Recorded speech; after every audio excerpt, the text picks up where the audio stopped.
Hi guys, I want to give you some feedback on the very last question on that practice paper we did for Achievement Standard 3.2. It's our achievement standard we've just completed on allocative efficiency. And the question was about the issuing of a subsidy in the housing market. And it was introduced with a question that said the rising cost of basic necessities has resulted in households demanding subsidies for necessities such as food, transport and housing.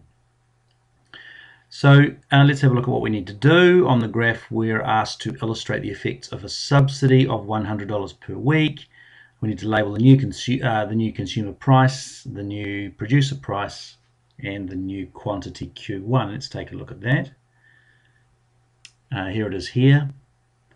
Just on looking at that, I noticed that I have not labeled the new quantity Q1, but I'm sure you can see where that is. So I have firstly illustrated the new supply curve to the right in blue.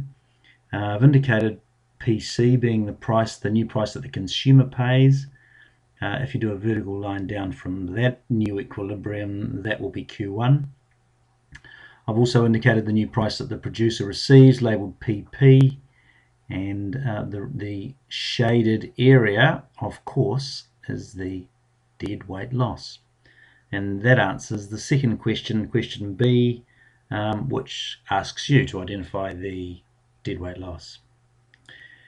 Moving on to question C, the question is explain how the dead weight loss you've shown in B above arises. Well, I've said that the dead weight loss measures the loss of welfare to producers and consumers as a result of intervention.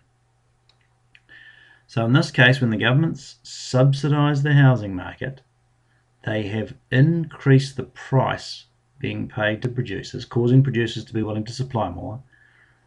In a sense, or not in a sense, in reality, this has distorted the price signals in that market and encouraged producers to come into that market and produce more rental properties, make more available.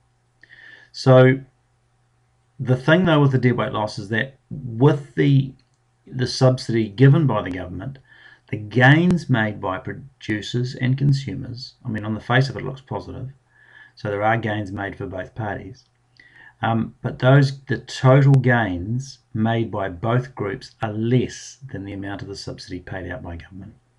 So the difference is what we call welfare lost to society, and this is called, of course, dead weight loss. Question D asks us to fully explain the effect. So I've put the graph in just to the right so we can sort of refer to it when we answer this question. Clearly from a consumer's point of view, the availability of rentals increases from 3,000 to 3,400 roughly, meaning that more people get rentals. The price of rentals drops from what was $250 down to about $180. I've said $180-ish. Meaning that there are lower living costs for renters, and that provides people with more spending ability. They can use their money for other things. Overall, you have to say it was positive for consumers, with consumer surplus increasing, more choice in rental accommodation, and less overcrowding.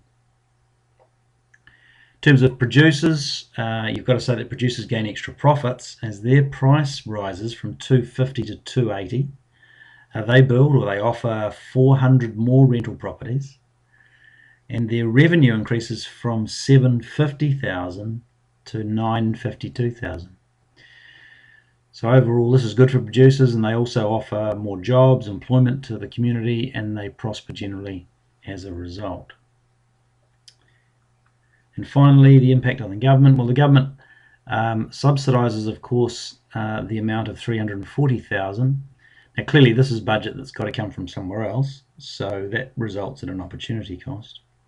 On the other hand, though, the government does benefit from increased tax revenues, GST, and producer profits, and also must make some gains from the fact that social costs associated with overcrowding and homelessness will also be reduced. Okay, I hope that helped. Cheers.